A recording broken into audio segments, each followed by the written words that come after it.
Welkom by hierdie spesiale episode, waar ons nie net oor wette en regulasies sal praat nie, maar in die hart van professionele onderwateropleiding sal ingaan en die ware kern van 'n antieke, tog moderne ambag sal aanraak. Op 2 Maart het 'n reis begin wat 19 mense sal transformeer en hulle sal lei om hul werk en lewensperspektief heeltemal te verander. Dit is 'n diep reis, in elke sin van die woord. Hierdie besonderhede kom uit die werk en prestasies van CEDOFOP, die sentrum wat hierdie transformerende opleiding aanbied. Presies, Chloe. 'n Reis wat afgeskop het met CEDOFOP se nuwe OTS Inshore kursus, 'n akroniem wat staan vir Commercial Diving and Hyperbaric Operations Training Center. En een ding wat onmiddellik uitstaan en wat ons baie vertel oor die aantreklikheid en omvang van hierdie opleiding, is die diversiteit van die studente se oorsprong. Slegs 3 van hulle is Siciliaans. Slegs 3. Dit is 'n verrassende feit wat 'n omvang ver buite die plaaslike vlak beklemtoon. Waar kom die ander 16 dan vandaan, Alex? Ek stel my voor van reg oor Italië, maar dalk selfs buite ons nasionale grense, gegee die groeiende belangrikheid van hierdie sertifisering. Jy slaan die spyker op die kop, Chloe. Die ander kom werklik van elke hoek van Italië, van Gallarati tot Taranto, van Milan tot Viterbo en vele ander stede en streke. Maar die grootste verrassing is dat ons self studente het wat van China en Algerië kom. Dit spreek boekdele oor die wêreldwye aantreklikheid van die kursus en die reputasie wat CEDOFOP verdien het. Dit is dan 'n baie sterk sein dat Palermo en CEDOFOP en die besonder 'n verwysingspunt word, nie net nasionaal nie, maar internasionaal, vir gereguleerde opleiding in hierdie hoogs gespesialiseerde sektor. Hierdie studente sal 'n volle 660 uur van intensiewe opleiding in die gesig staar. Dit is 'n merkwaardige verbintenis. Dit is sonder twyfel 'n beduidende belegging van tyd en energie. Maar dit is noodsaaklik om te beklemtoon dat dit nie 'n generiese kursus is wat gebaseer is op dalk verouderde of nie gestandardiseerde programme nie. Alles hier draai om 2 fundamentele pilare wat die geldigheid en erkenning van die kwalifikasie waarborg.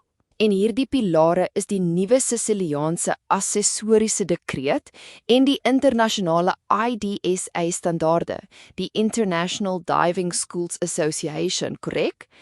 Ek stel my voor dat hierdie dubbele voldoening is wat die kursus so aantreklik maak en die kwalifikasies wat behaal word so bemarkbaar wêreldwyd.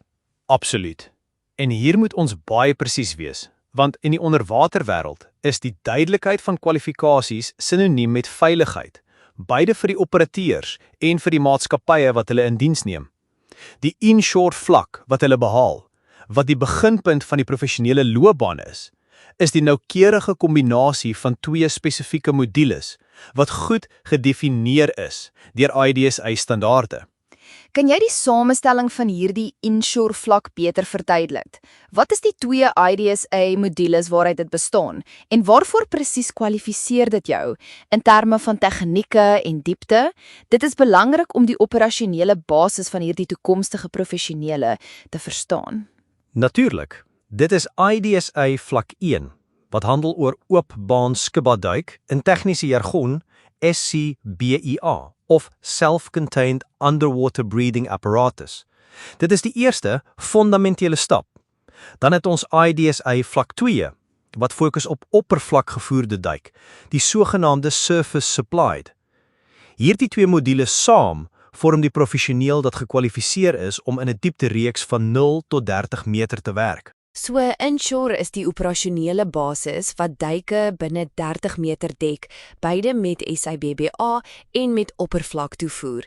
Dit is 'n robuuste beginpunt, maar die professionele klim, soos jy voorspel het, stop beslis nie daar nie. Verby 30 meter gaan jy 'n heeltemal ander wêreld binne, die van offshore, met toenemende uitdagings en tegnologieë. Presies. Die inshore veld handel hoofsaaklik oor hawewerke, ingrypings op kus-siviele nerke, inspeksies van skuite en klein bote en soms ondersteuning vir aquakultuurprojekte. Maar wanneer ons van offshore praat, gaan baie meer komplekse en diep scenario's oop, hoofsaaklik gekoppel aan die energie-industrie, olie en gas en buitelandse windkrag. En wat is die vlakke van spesialisasie binne hierdie offshore wêreld? Ek stel my voor dat vordering bepaal word deur groter dieptes en die gebruik van al meer gesofistikeerde en komplekse toerusting wat selfs meer spesifieke en streng opleiding vereis. Presies. Die eerste hiervan is offshore air, dikwels ook top-up genoem, wat dit moontlik maak om tot 50 meter diep te werk. Hierdie vlak stem ooreen met IDSA vlak 3 en hier begin jy meer komplekse duikstelsels as in inshore gebruik, soos onderwatermandjies en ook klokke, wat groter beskerming en logistiek vir die operator bied. Mandjies en oopklokke, dit is stelsels wat, ek stel my voor, 'n meer beheerde omgewing vir duik bied, 'n soort mobiele platform vir die duiker wat op daardie dieptes werk. En na vlak 3 is daar die kruin, vlak 4. Ja, daar is die absolute kruin van die beroep. Offshore Deep Sea, IDSA vlak 4. Hier gaan ons die ryk van uiterste duik binne. Dit gaan nie meer oor diepte nie, maar oor verlengde bodemtye en die behoefte aan ander asemgasmengsels as lug om die effekte van druk te beheer. Diepsee, ek stel my voor, is die mees uiterste uitdaging vir 'n uitgesoekte paar. Ons praat van duike verby 50 meter met spesiale gasmengsels soos heliox, 'n mengsel van helium en suurstof om stikstofnarkose te werk en gasdigtheid te verminder. En natuurlik die gebruik van geslote klokstelsels in versadiging, 'n omgewing waar elke sekonde van bodemtyd ongelooflik kosbaar is. Presies, Chloe. Die geslote klok is 'n ware onderwater habitat wat duikers toelaat om vir dae of weke onder druk te leef en te werk. Hierdie benadering, genaamd versadigingsduik, skakel die behoefte aan veelvuldige dekompressies tussen duike uit, wat werkstyde drasties optimaliseer en risiko's verbonde aan herhaalde opstygings en dalinge verminder. Dit is die grens van menslike onderwater-ingenieurswese. 'n ongelooflike gesofistikeerde stelsel wat nie net uitsonderlike tegniese vaardighede vereis nie, maar ook ongewone fisiese en geestelike uithouvermoë. Maar om terug te keer na ons inshore studente en gepraat van bodemtyd, is daar 'n baie spesifieke en ononderhandelbare vereiste in Italië vir die professionele kwalifikasie, reg? 'n aspek wat dikwels onderskat word deur diegene wat van buite na die sektor kyk. Ja, absoluut fundamenteel. DPRS 31 van 2018, die dekreet van die president van die Siciliaanse streek, op bladsy 7, is kategories oor hierdie aspek en stel 'n noodsaaklike voorwaarde om die professionele kwalifikasie te behaal en in die telematiese gids van onderwateroperateurs geregistreer te kan word, moet elke student die minimum bodemtye wat deur IDSA-regulasies vasgestel is, noukeurig ophoop en in hulle logboek aanteken. So, dit is nie genoeg om die teoretiese en praktiese eksamens in die swembad of in beperkte waters te slaag nie. Daar moet werklike gedokumenteerde en verifieerbare minute onder water spandeer word in operasionele scenario's wat werklike werksomstandighede reproduseer. Sonder daardie minute, selfs met 'n sertifikaat van voltooiing, is jy nie ten volle gekwalifiseerd nie. Dis presies so. Sonder daardie werklike, demonstreerbare en gesertifiseerde minute is registrasie in die telematiese gids nie moontlik nie. En sonder registrasie het die titel geen wetlike geldigheid om professioneel te werk nie. Hierdie vereiste is die waarborg dat die operateur nie net teoretiese kennis besit nie, maar ook die nodige praktyk en werklik die sensitiwiteit en reaksievermoëdenteerheid wat nodig is wanneer jy onder druk is, in elke sin. Ek verstaan die belangrikheid van hierdie klousule. Ek stel my egter voor dat vir 'n beginner die opgaring van hierdie ure 'n uitdaging kan wees. Baie kursusse in ander kontekste mik dalk meer op die verkryging van die stuk papier, eerder as werklike praktiese ervaring. Hier gaan jy teen die stroom op. Dit is 'n deurslaggewende onderskeid, Chloe, en 'n punt waarop CEDFOP en Siciliaanse regulasies baie streng is. Dit is nie 'n eenvoudige sertifikaat van bywoning nie.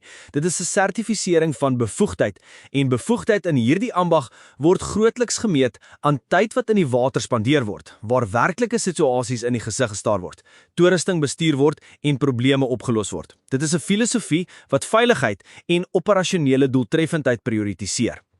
Dit lyk vir my na 'n waarborg vir die werkgewer. Sekerlik, maar ook vir die veiligheid van die duiker self en sy spanmaats. Dink jy egter nie dat hierdie rigiditeit op bodemtuie op een of ander manier 'n oormatige toegangsgrens vir sommige kan skep, wat die pad langer en duurder maak vergelyke met dalk 'n meer haastige opleiding wat elders aangebied word nie? Wel, Chloe, ek verstaan jou oogpunt en die kommer oor die toegangsgrens. In die professionele duiksektor kan ons egter nie kompromieë oor veiligheid en ervaring bekostig nie. Die koste van 'n fout onder water is te hoog. Hierdie vereistes is nie daar om te hinder nie, maar om professionele persone te kies en op te lei wat met maksimum veiligheid en betroubaarheid kan werk. Dit is nie 'n grens nie, maar 'n standaard van uiteenlimendheid. En ek verstaan die argument oor veiligheid. Tog is dit 'n ambag wat 'n groot aanvanklike belegging vereis, beide in tyd en geld. Kan dit nie wees dat terwyl ons uiteenlimendheid waarborg, ons uiteindelik toegang beperk vir dalk minder gegoede talente en diegene bevoordeel wat reeds hulpbronne het nie? Dit is 'n kwessie van regverdige toegang tot die beroep, sowel as veiligheid. Dit is 'n legitieme bespreking, Chloe, en baie kompleks. Dit is egter belangrik om te beklemtoon dat die beroep van OTS, van onderwater tegniese operateur, onder die mees lofwaardige in die maritieme sektor is, presies as gevolg van die risiko's en vaardighede wat vereis word. Die aanvanklike belegging betaal homself dikwels in 'n relatief kort tyd terug, mits jy die regte toewyding het. En die regulasie verseker dat slegs die beste se mark betree waar vertroue alles is. 'n Interessante oogpunt wat die belegging as 'n noodsaaklike filter vir 'n eliteberoep raam. Maar daar is 'n werklik unieke en fascinerende oomblik in hierdie kursus wat eeueoue tradisie verenig met 'n byna vakmanagtige sensitiwiteit. 'n Brug tussen die glorieryke verlede en innovasie. Ek verwys na die heel eerste oppervlakgevoerde duik. Ja, dit is 'n byna magiese oomblik, Chloe, en verteenwoordige onvervangbare opvoedkundige ervaring. Vir wat eintlik hul eerste praktiese ervaring vanaf die paneel is, gebruik die studente nie dadelik 'n moderne helm in hars of saamgestelde materiale nie. Dis waar die Palombaris in die prentjie kom, 'n naam wat geskiedenis en diep wortels oproep. Die Palombaris, 'n treffende naam wat onmiddellik die antieke figuur van die duiker oproep. Ek stel my voor dit is nie 'n eenvoudige helm nie, maar 'n stuk met 'n storie, dalk 'n getroue replika, of 'n sorgvuldig gerestoreerde antieke voorwerp. Wat maak dit so spesiaal in hierdie opleidingskonteks? Die storie agter die Palombaris is selfs meer fascinerend as wat mense sou dink. Dit is nie 'n gerestoreerde antieke helm nie, maar 'n moderne skepping wat tradisie eer. Maurizio Masucci, die bouer van die helm, het met groot passie oor sy visie vertel. Ek haal sy woorde letterlik aan, wat ek glo die idee perfek oordra. 'n Verklaring wat al die passie en vakmanskap wasvang. So Masucci het 'n helm geskep wat, hoewel dit die indrukwekkende en robuuste estetiek van die vroeë 20ste eeu oproep, 'n gevorderde tegnologiese siel het, wat dit heeltemal funksioneel en veilig maak vir vandag se onderrig, met geharde glas, oorringe vir 'n perfekte siel en 'n handwiel vir lugregulering, as ek my nie misgis nie. Presies. Die voorkoms is die van 'n klassieke vroeë 20ste eeuse helm, maar die konstruksie daarvan is allesbehalwe oud. Dit is in 2008 gebou. Verrassend genoeg, dit is nie 'n gerestoreerde antieke stuk nie, maar 'n voorwerp wat ontwerp is vir moderne funksionaliteit en veiligheid.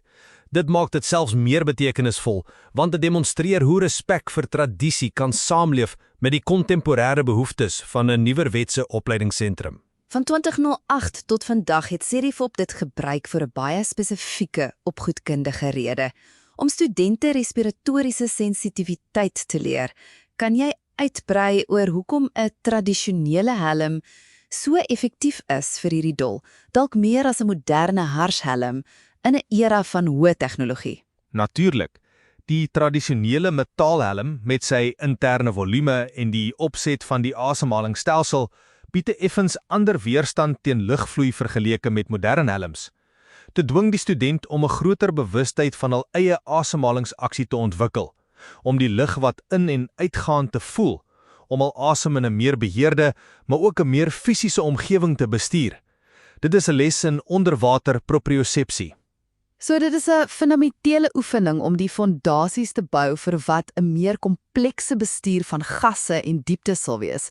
Dit is nie net 'n historiese voorwerp nie, maar 'n onvervangbare pedagogiese instrument wat direkte ervaring bied met die wortels van die beroep en nederigheid en respek vir die pionierskweek. Dit is presies dit. Dit bied 'n tasbare en byna emosionele begrip van wat dit beteken het om in die verlede te duik en hoe tegnologie gevorder het om die beroep veiliger en doeltreffender te maak. Dit leer dat agter elke innovasie 'n storie van evolusie en ingenieursoplossings vir konkrete probleme is wat geskiedenis met huidige praktyk verenig. Dit is fascinerend om te dink dat hierdie studente gaan van die dra van 'n koper en brons helm, amper 'n reliek, om asemhalingsbestuur te leer tot die ISO 156181 onderwaterswys-sertifisering, wat aan die voorpunt van tegnologie en industriële vaardighede is. Dit skep 'n perfekte brug tussen die historiese tradisie van die duiker en die mees gevorderde tegnologiese behoeftes van die toekoms. Dit is presies die demonstrasie van hoe die beroep op 'n verrassende manier geëvalueer het, terwyl dit altyd 'n sterk skakel met sy oorsprong en fundamentele vaardighede behou het. Die vermoë om jou liggaam en asemhaling onder water te bestuur, geleer met die Palombaris, is dieselfde basis wat dit moontlik maak om 'n komplekse swyslas aan aansienlike dieptes uit te voer. En die ISO 156181 sertifisering vir onderwaterswyswerk is 'n uiters gesoogde en lofwaardige vaardigheid, reg? Ek stel my voor hierdie vaardigheid maak deure oop vir grootskalige marine infrastruktuurprojekte, van platformkonstruksie tot onderwater pyplyninstallasie, wat presisie en uithoubaarheid in vyandige omgewings vereis. Absoluut. Onderwaterswyswerk is 'n hoogs gespesialiseerde niche binne die wêreld van OTS, en die ISO 156181 sertifisering is 'n internasionale standaard wat getuig van 'n baie hoë vlak van bekommenheid. Dis 'n kwalifikasie wat deure oopmaak vir werk op buitelandse energie-infrastruktuur, skip- en hawe-onderhoud en selfs herwinningsoperasies. Dit is waar handvaardigheid materiaalwetenskap ontmoet in 'n uiterste omgewing. So, die opleidingspad by CDE Fab Lab gaan nie net oor duik nie, maar integreer multidissiplinêre vaardighede wat die onderwater tegniese operateur 'n ware ingenieur van die seebodem maak. Maar dis nie net die tegniese aspek wat evalueer nie, maar ook die ingesteldheid van die professioneel wat globale uitdagings in die gesig moet staan. Dit is 360 grade opleiding wat die individu voorberei om nie net te duik en te werk nie, maar ook om die omgewing waarin hulle werk te verstaan en komplekse situasies te bestuur. Aan die einde van hierdie 660 ure van intensiewe opleiding tussen teorie, praktyk in beperkte water en werklike duike, sal hierdie professionele persone 'n ware paspoort na die wêreld in hul hande hê. 'n Paspoort, ja, 'n dokument wat getuig van hul vaardighede en wat, danksy 'n spesifieke Europese meganisme, hul titel reg oor die Europese Unie erken sal maak.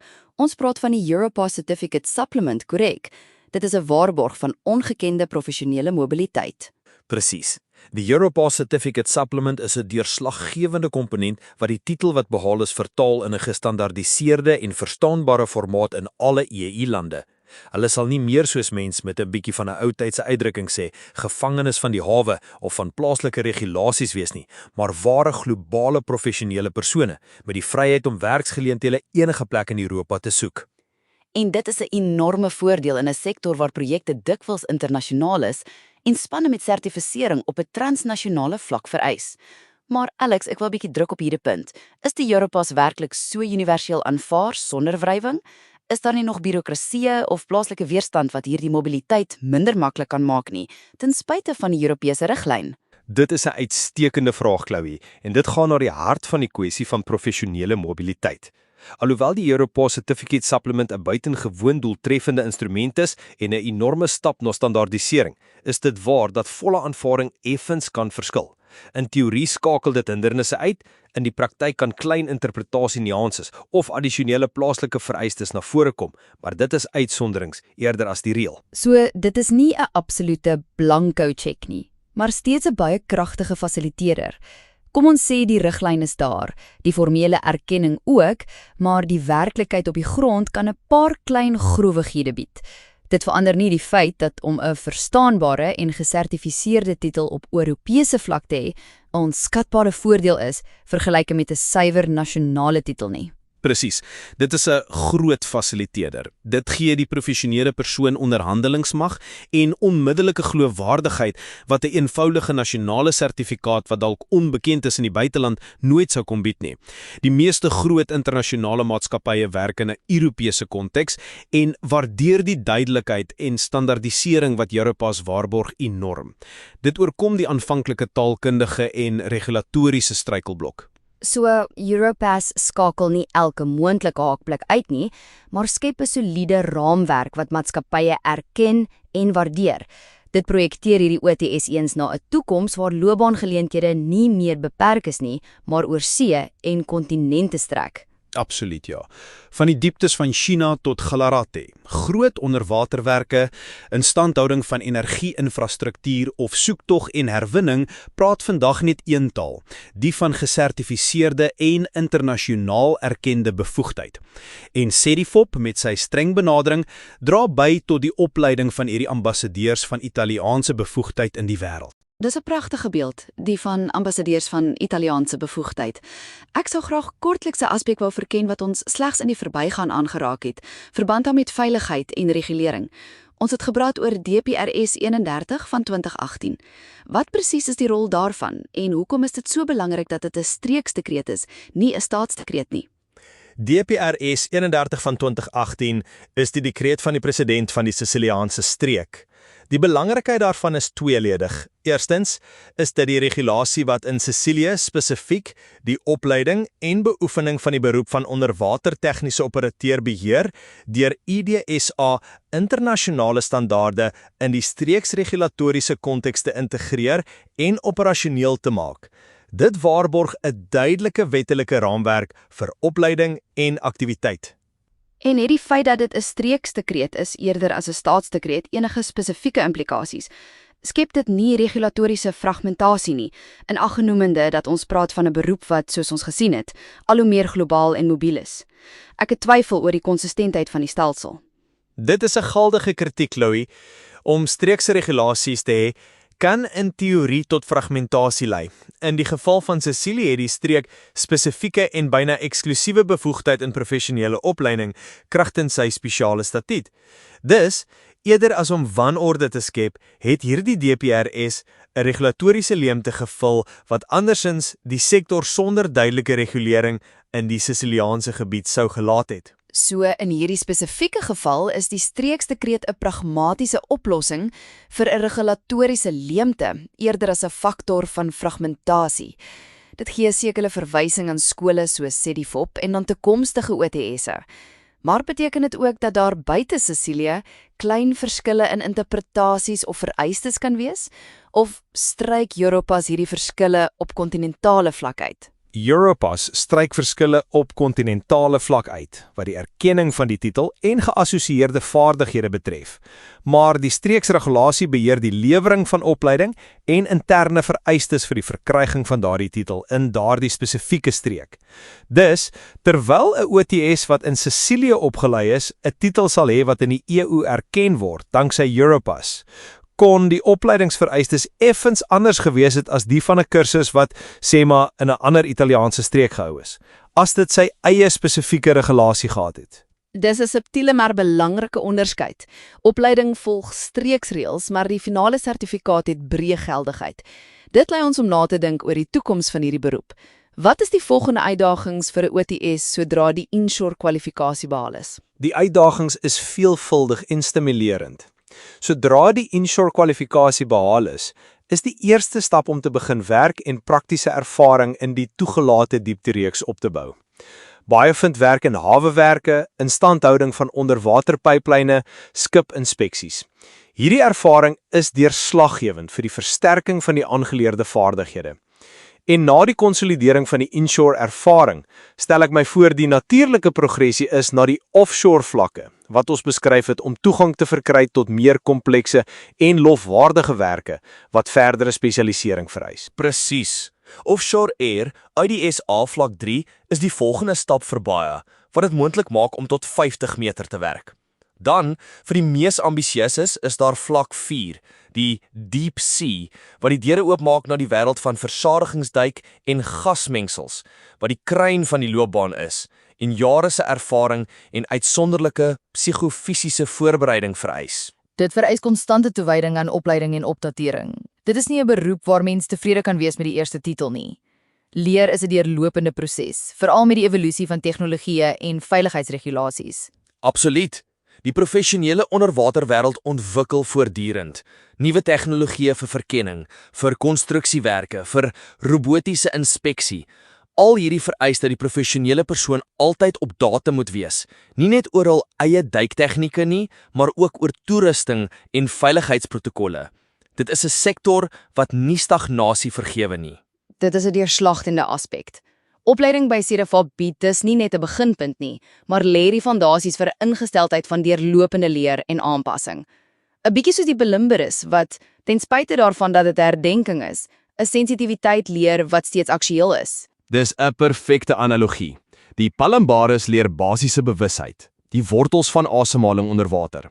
ISO 15618-1 swyslasse leer presisie en die toepassing van gevorderde tegnologieë. Europass leer mobiliteit en oopkop wees. Alles is onderling verbind om 'n volledige en weerkragtige professioneel te vorm. So, die sleutelboodskap is dat die OTS-beroep 'n lewenspad is, nie net 'n geïsoleerde kwalifikasie nie. Dit vereis nuuskierigheid, toewyding en 'n robuuste werketiek. Maar gepraat van etiek, wat is die grootste etiese of professionele risiko's wat 'n OTS kan teekom en hoe probeer die opleiding by CDFOP dit versaag? Uitstekende vraag, Chloe. Etiese en professionele risiko's is inherënt aan enige hoë risikoberoep. Eerstens is daar die versoeking om kort paaie te vat op veiligheidsprotokolle om tyd of geld te bespaar. 'n Uiters gevaarlike en oneerlike praktyk. Opleiding by CDFOP kweek 'n onverbiddelike veiligheidskultuur waar elke prosedure heilig is. So, dissipline en respek vir prosedures is die eerste verdedigingslinie teen etiese glipsies. Maar daar is ook eksterne druk, dalk van werkgewers wat probeer om grense te verskuif, of wat werk voorstel waarvoor die OTS nie ten volle gekwalifiseer of toegerus is nie. Hoe leer jy om nee te sê in so 'n kompeterende sektor? Dis 'n fundamentele punt. Opleiding sluit ook modules in oor onderwater arbeidswetgewing en professionele verantwoordelikheid. Studente leer om hul grense te herken, die grense van hul kwalifikasies en die toerusting. Hulle leer dat om nee te sê vir 'n onveilige werk of een buite hul bevoegdheid nie 'n teken van swakheid is nie, maar van professionaliteit en integriteit. Die lewe van 'n kollega of jou eie kan van daardie besluit afhang. Dit is deurslaggewend om te weet hoe 'n gevaarlike of nie voldoende opdrag te weier, selfs al is dit ekonomies aanloklik, is die merk van 'n ware professionele persoon. Dit is 'n vorm van stil leierskap wat met bewustheid en opleiding ontwikkel. Presies. En dan is daar die risiko om te werk in situasies waar die mariene omgewing self gekompromiteer is, dalk met toksiese afval of besoedeling. Opleiding sluit ook omgewingsbewustheid in en leer operateurs om hul impak te minimaliseer en problematiese situasies aan te meld. Hulle is nie net werkers nie, maar bewakers van die see. Bewakers van die see, ek hou van daardie definisie. Dit erken hul dubbelde verantwoordelikheid, teenoor hul werk en teenoor die omgewing waarin hulle werk. Dit voeg 'n nie verwaarloosbare etiese dimensie by 'n reeds baie vereisende werk. Ja, dit is 'n aspek wat al hoe meer belangrik word. Moderne OTS'e is nie net operasionele arms nie, maar oë en hande wat direk met die mariene ekosisteem in wisselwerking tree. Hul omgewingsbewustheid is 'n kosbare hulpbron vir die monitoring en waar moontlik die beskerming van die onderwateromgewings waarin hulle werk. Dit is 'n volledige en geïntegreerde visie van die beroep wat ver verby die eenvoudige vermoë gaan om te duik en 'n operasie uit te voer. Dit is opleiding wat verantwoordelike, bewuste en wêreldwyd voorbereide individue vorm. Dit is duidelik dat CDFOP 'n maatstaf van uitnemendheid stel. Ek dink regtig so, Chloe. Die hele filosofie van CDFOP, van die strengheid in die keuse van studente tot die intensiteit van die program, van die keuse van unieke opvoedkundige instrumente soos die Palmbares, tot die nakoming van die hoogste internasionale standaarde, is gerig op die produksie van professionele persone wat nie net bekwame is nie, maar ook uiters betroubaar en gerespekteer in elke deel van die wêreld. En die deelname van studente van ver lande soos China en Algerië, sowel as van elke hoek van Italië, getuig welsprekend van die sukses van hierdie filosofie en die geldigheid van die pad wat aangebied word. Dit is 'n sentrum van aantrekkingskrag vir diegene dat die beste op hierdie gebied soek. Absoluut. Daardie 19 pioniers wat die kursus in Maart begin het, leer nie net om 'n werk te doen nie. Hulle lê die fondasies vir 'n internasionale loopbaan, gebaseer op erkende vaardighede en 'n diep verstaan van hul rol, baie tegnies en eties. Hulle word deel van 'n globale gemeenskap van hoogs gekwalifiseerde professionele persone. Hulle word in werklikheid die pilare van die volgende generasies onderwatertegniese operateurs. Met hul opleiding by CEDIFOP verteenwoordig hulle die toekoms van 'n vitale en voortdurend uitbreidende sektor. En dit is 'n boodskap van hoop en geleentheid vir baie jong mense, en selfs nie so jonk nie, wat 'n konkrete, uitdagende professionele pad soek met 'n werklike impak, baie op infrastruktuur en die omgewing. 'n Toekoms wat gebou word, presies, vanaf die bodem van die see. Vandag se les eindig hier en 'n groot baie geluk aan die 19 pioniers van CEDIFOP wat hierdie buitengewone professionele reis onderneem. Hul avontuur het pas begin, maar die fondasies vir sukses is so stewig soos die koper van die Palambaris.